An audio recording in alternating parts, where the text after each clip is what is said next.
कृष्ण किया, मेरे पास तो एक भी नहीं है तो मैं चैन से शांति से नहीं रहता। भगवान के पास 16,108 है। भगवान कैसे कहते होंगे 16,108 में? हाँ, किसी ने कहा कि प्यारा ये भगवान का कोई नियम नहीं है, परमात्मा को तो एक विवाह करना चाहिए, पर भगवान ने 16,108 विवाह क्यों किए? आप सब लोग यहाँ पे बड़े ज्ञानवान बैठे हैं, मेरी कथा नहीं सुनी, कई बड़े वक्ताओं ने कथा था, आप भी बड़ी सोचना उस चाहते कथा आपको आती है। रामचरितमानस का क्या, भागवत जी की कथा था क्या, सब लोग कहते हैं कि भगवान ने 16,108 विवाह किए, तो सच बताना कि भगवान का 16,108 विवाह करने का कारण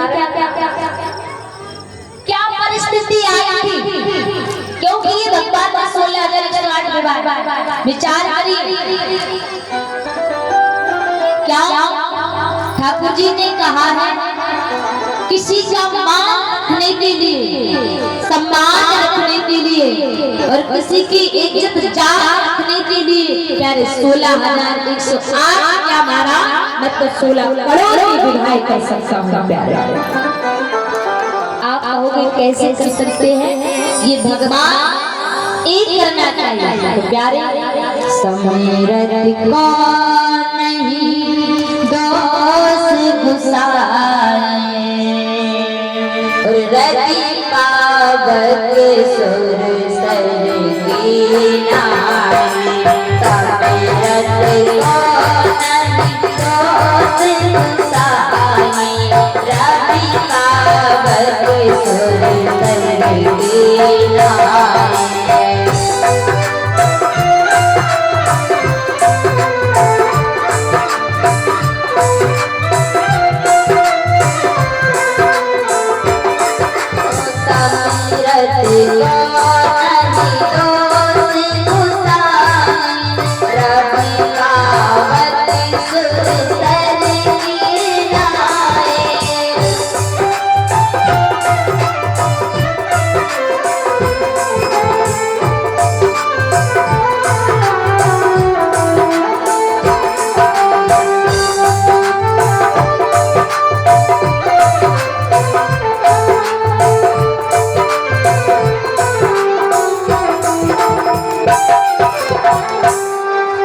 समेरत को नहीं अरे दोस्त गुसाई, रवि पावक सर की नाई।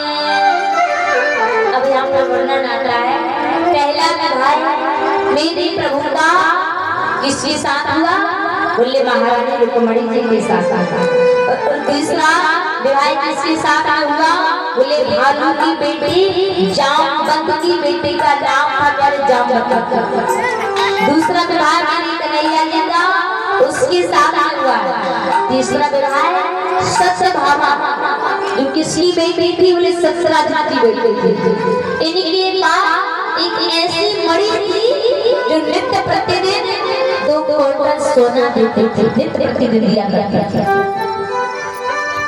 एक बार ठाकुर जी ने कहा आपका छोटा परिवार है, मणि मुझे दे दो ना, दिए नहीं।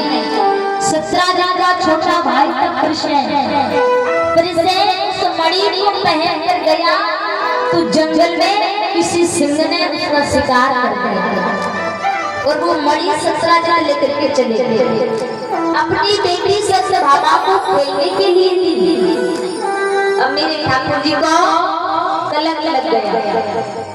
सत्यराजा ने कहा कल उसने कृष्ण को मणि मांग रहा था, इसका तात्पर्य उसने मेरे भाई को मार दिया और मणि छीन ली। ठाकुर जी कहने लगे गर्गाचार्य जी जरा बताइए ना कुंडली देती मुझे इतना बड़ा कलंक कैसे लग गया? क्या अगर काल से कोई काला चीज है ना हमारा तो वो केवल कलंक है। हाँ, पृथ्वी से कोई भारी है ना तो क्या बोझ है। मुझे गलत लग गया, चौथा चर्चा देखने से गलत लग गया।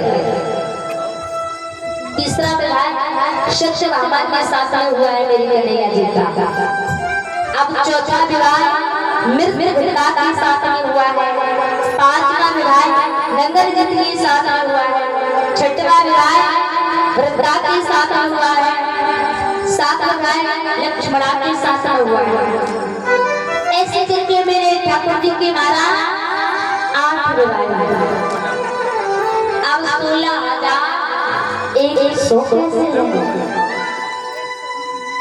इनका भी कोई कारण है? बोले बिल्कुल कारण है।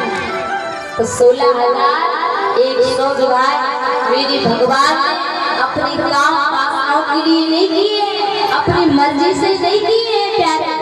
शास्त्र में तो ये भी वर्णन आता है, विष्णु पुराण में, स्कंद पुराण में, वामन पुराण में, गरुड़ पुराण में भगवान के विवाह का वर्णन नहीं दिया गया। उनमें तो भगवान को बाल ब्रह्मचारी बताया गया है। किसी ने कहा भगवान बाल ब्रह्मचारी है, 16,100 विवाह कैसे हुए? जब भाई तो बाल ब्रह्मचारी कैसे हुए? बड़ी बड़ी की बात है। तो विषय आया, कथा समझ में आ रही है सबको? क्यों बोझी आ रही है? सभी आ रही है तो प्रेम से बोलो राधे। बस आगे की बात हो, कल आपसे कोई नहीं करेगा। आज का घंटे 2 घंटे की बात है।